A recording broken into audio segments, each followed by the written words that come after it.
concern has been raised about a possible link between gynecomastia, topical lavender, and tea tree oils. Gynecomastia is the abnormal development of breast tissue. I talked about lavender before, but what about tea tree oil? It all started with a case series published in the New England Journal of Medicine. They described 3 young boys in whom breast growth coincided with the topical application of products that contained lavender and tea tree oils.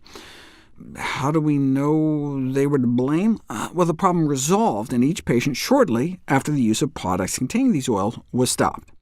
Furthermore, studies in human cell lines indicated that the 2 oils had pro-female hormone and anti-male hormone activities, so they conclude that repeated topical exposure to lavender and tea tree oils probably was the cause.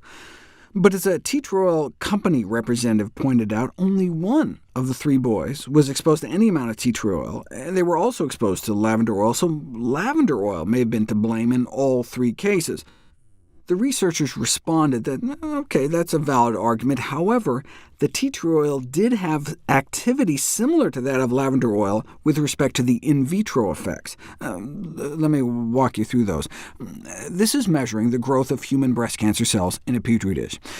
You drip a tiny amount of estrogen on them, and you can spike their growth, more than a dozenfold. But if you add an estrogen blocker along with the estrogen, it abolishes the effect. OK.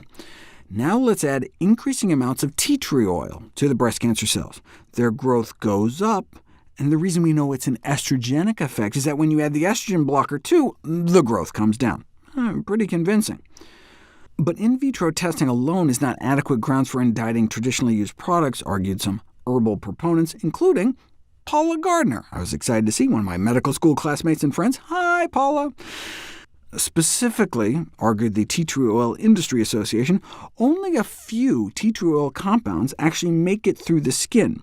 So what they should have done is just measure the hormonal effects of those 3 compounds, but that had never been done until later that year.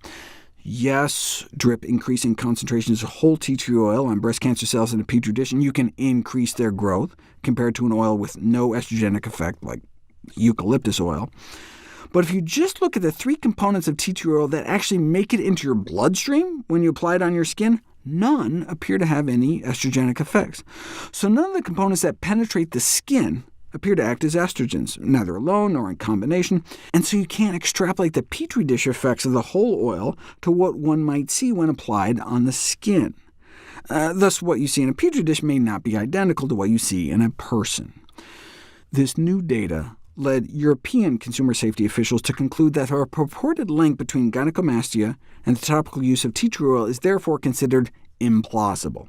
In fact, if the anti-male hormone components of tea tree oil remain on the skin, well then, hey, how about using it to treat women who feel they are affected by excessive hairiness? Such women were instructed to spray themselves with a dilute lavender tea tree oil spray versus placebo twice a day on quote-unquote problem areas, morning and evening, for 3 months. Hairs were taken before and after from 4 different body areas: chin, chest, thigh, and upper arms. After 3 months, no change in the hair diameter in the placebo group, as expected, but in the lavender tea tree oil group, all the hairs ended up thinner. This showed that at least the combination of lavender and tea tree oils applied locally on the skin could be effective in reducing mild excessive hairiness, potentially representing a safe, economic, and practical instrument in the cure of this quote-unquote disease.